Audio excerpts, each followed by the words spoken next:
So I'm going to walk through the basic procedure utilizing this device. This, of course, is based on the Aikido checker cabinet, and in this particular case it's themed as a bank, a drugstore, and a magic shop, which I think brings a more modern approach to this effect. It lends itself to any number of stories. You could tell this was your neighborhood, this was a neighborhood in another town, but the whole idea is around this idea of the bank had been robbed several times, and they were trying to find, the owners of the bank were trying to find a way to protect the money, which is obviously kept in the bank. And the money is represented by these embossed checkers, which all obviously there's a great value. And so those are kept in the bank. But efforts to keep the money safe have been thwarted. And so they were looking for different ways of protecting the money. Now, of course, they're right next door to the drugstore. And of course, this is where drugs are kept.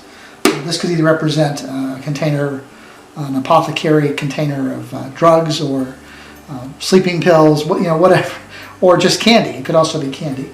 So that's there's that. And then inside the magic store, of course, there's the magic equipment and such, and that's represented by the handkerchief.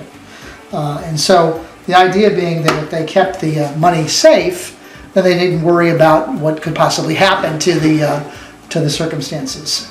So what they tried to do had not worked, and so they got a consultant, which obviously consultants are good, and the consultant said, well, you need to get a bigger safe, one that cannot be thwarted. So they went to Acme Safe Company, they bought a safe, and they decided that we'd place all the money, of course, in the safe. And that's represented by taking the money out, the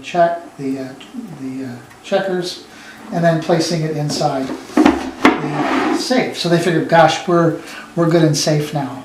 And they closed up the bank and went home for the night. Oh, and they thought, well, gosh, let's just take the candy and we'll leave that there for the robbers so that they're surprised when they go into the bank and they can't find the money, or the money is safe in the safe. So the next step of this, of course, was that the bank owners were still concerned that they might possibly be robbed. So they went to the proprietor of the magic store and said, is there anything you can do to help us? And his suggestion was that put it in the safe and I'll do an incantation. It'll protect the money. And so the robbers, of course, got into the bank once again, went to the safe, but when they went to the safe, they discovered that, in fact, the money was gone. And in place, of course, was the candy or the drugs. And, of course, then the money, of course, was then found in the safe, safe and sound, and the robbery was thwarted. So again, any number of stories can be developed with this particular apparatus. I think you have a lot of fun with it, and that's the story.